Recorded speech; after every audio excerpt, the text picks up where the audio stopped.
Hey guys, what's up? Stephanie, the English coach here from EnglishFullTime.com. In this video, I'm going to show you guys how I speak Spanish, but I'm also going to tell you about some of the biggest mistakes I made, mistakes you should avoid so you can improve your English a lot faster. It took me a long time to get fluent in Spanish, and again, it's because of these mistakes I kept making. So here's the deal. I'm going to tell you about these mistakes that I made in Spanish so you guys can hear how I speak. So if you don't understand this language, please turn on the subtitles so you can follow along because you're going to want to see this information. After that, I'm going to share a clip with you guys from a presentation that I gave back in 2012 when I was 21 years old in one of my college Spanish classes. So you will be able to see the evolution of my language skills, basically how I spoke Spanish back then when I was just studying Spanish in the United States and, studying it in high school and college versus how my Spanish was after living for over 5 years in a Spanish-speaking country. With that said though, I want to tell you guys that in order to achieve what I achieved in English, you don't necessarily have to live in an English-speaking country,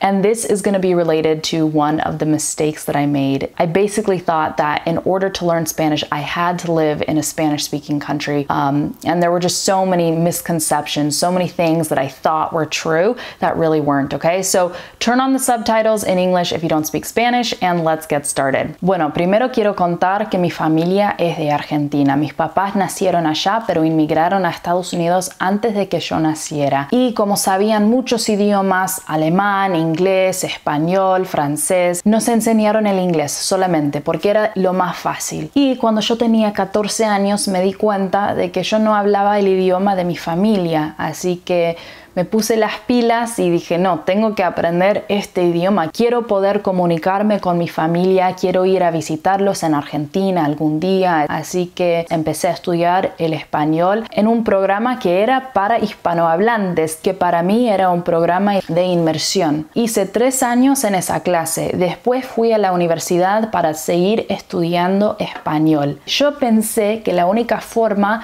de aprender este idioma y llegar a un nivel de fluidez era estudiarlo en programas tradicionales. Así que casi no hice nada por mi cuenta para estudiar, no escuchaba música, no miraba películas, no miraba videos en YouTube, no leía libros, solo dependía de mis clases y lo que me enseñaban los profesores. La segunda cosa que hice mal fue que nunca hablé español. En el colegio y en la universidad tenía un montón de amigos y amigas que eran hispanohablantes, pero me daba vergüenza hablar, así que no aproveché ninguna oportunidad para hablar con ellos, para practicar. Estaba más preocupada con mi propia vergüenza y con equivocarme y todo eso. Y tenés que hablar, tenés que equivocarte, porque así es como vas aprendiendo. Y básicamente, por todos los años que estuve en el colegio y en la universidad, o sea, 7 años en total, casi no aproveché ningún momento para hablar con otras personas. Como no hablaba nunca, me costó siempre un montón expresarme. Después, el tercer error más grave, digamos, es que no tenía confianza para nada. O sea,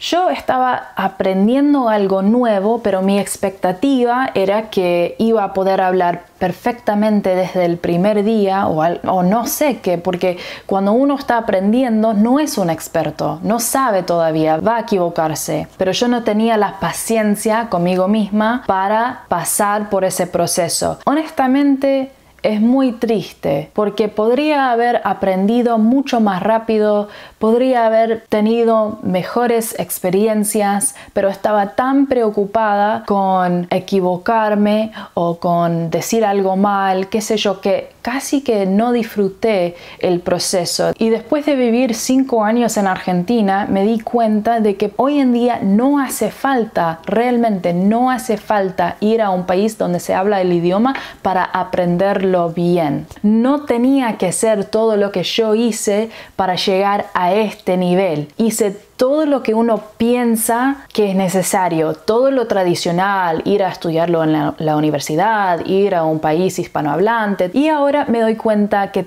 todo eso no fue necesario porque hay un montón de gente que, por ejemplo, aprende el inglés, llega a un nivel de fluidez y con un acento muy bueno sin haber pisado un país angloparlante. Así que mis 3 consejos para ustedes: 1.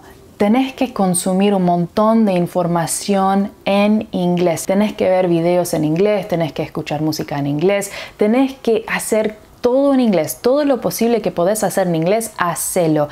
Seguí páginas de memes en Instagram, por ejemplo. Lee libros en inglés. Tenés que hacer todo lo posible en inglés. El segundo consejo, tenés que hablar el idioma y no preocuparte por tus errores, porque te vas a equivocar. Es seguro, así que olvídate de hablar perfectamente y date el tiempo que necesitas para mejorar y para llegar a un buen nivel. Lleva tiempo. Yo tengo 27 años. Empecé a estudiar el español con 14. 13 años después llegué a este nivel. Y el tercer consejo, no te preocupes por tus errores. Yo me preocupé tanto por tantos años por los errores que no llegué a poder hablar con confianza hasta el año pasado. ¿Y sabes cómo hice ese cambio? Me cansé. Me cansé de siempre preocuparme por todo. A ver cómo se dice esto, a ver si lo voy a decir bien. Capaz me voy a equivocar, no me van a entender. ¿Pueden creer que me preocupaba por todo eso con un nivel bastante alto? Tu nivel no tiene nada que ver con tu confianza. Son cosas totalmente diferentes, porque yo con un nivel bastante alto, con un acento bastante bueno, con mucho vocabulario, también me faltaba la confianza y casi no podía hablar con gente que no conocía o a veces con gente que conocía. La confianza es algo completamente diferente. Tiene que ver con tu mente y cómo vos te percibís, cómo vos pensás sobre tus habilidades. Así que sabiendo eso, no vas a tener más confianza si mejoras. Tenés que empezar a tener confianza ahora con el nivel que tenés porque ya aprendiste un montón y vas a seguir aprendiendo y tenés que poner tu confianza en eso, que vas a seguir mejorando. Bueno, podría seguir contando un montón más, pero ahora voy a cambiar otra vez al inglés para mostrarles la presentación que hice hace 6 años. Okay guys, so hopefully you enjoyed those tips that I shared and everything I shared about the mistakes that I made. I don't want you to make these mistakes because I want you to be confident. I want you to achieve fluency faster than I did. Like I said, it took me a long time to get to the level that I have today, but it's because I didn't surround myself with enough Spanish. I didn't speak Spanish even though I had a bunch of opportunities to practice. And I just lacked confidence, okay? And remember, you can just choose to be confident where you're at today and realize that you're going to get better. Now let's watch a couple minutes of the presentation that I gave 6 years ago, and you guys will see that my Spanish was nothing like what it is today, okay? And after you see that presentation, then I'm going to explain some things that changed in my Spanish, and we're gonna do a little analysis of that. So let's watch part of that presentation. El año pasado, de 2011, en el verano, yo fui a México con mi hermana y mi sobrino, Giovanni, que tenía 3 años, y es el hijo de mi hermana. Y fuimos a visitar la familia de mi cuñado y mi cuñado porque su esposo estaba viviendo ese tiempo en México. Y cuando estaba en México aprendí mucho sobre la cultura de los mexicanos y también sobre la gente de ese pueblo donde me quedaba. Y el pueblo se llama San Pedro y está cerca de Morelia, 1 hora de Morelia en Michoacán, México. Este es nada más una foto del paisaje. Me recordó mucho a California, acá porque tienen montañas y muchos de los mismos árboles. Aquí se ve otro. Y esta es la milpa, y la milpa es donde crecen las plantas de los elotes. Y en ese pueblo tenían mucha milpa. La milpa otra vez. Ok, yo puse esta foto en la presentación porque cuando entré a México, casi la primera cosa que yo noté fue que los anuncios no están en carteleras como tenemos acá en los Estados Unidos. Los anuncios están pintados en paredes de ladrillo y están llenos de colores y muy atractivos. Y yo pensé que es interesante porque si alguien quiere cambiar el anuncio, tienen que pintarlo de nuevo y sería un gran trabajo. Okay guys, I hope you enjoyed that clip. As far as the little analysis I said we would do on this video, the number one thing that I see myself doing here is I'm using lots of fillers that are fillers we use in English. Like I'll say a few words in Spanish and then I'll go, or okay, those are all fillers that I use in English, but those are not fillers that native Spanish speakers use. A native Spanish speaker might say,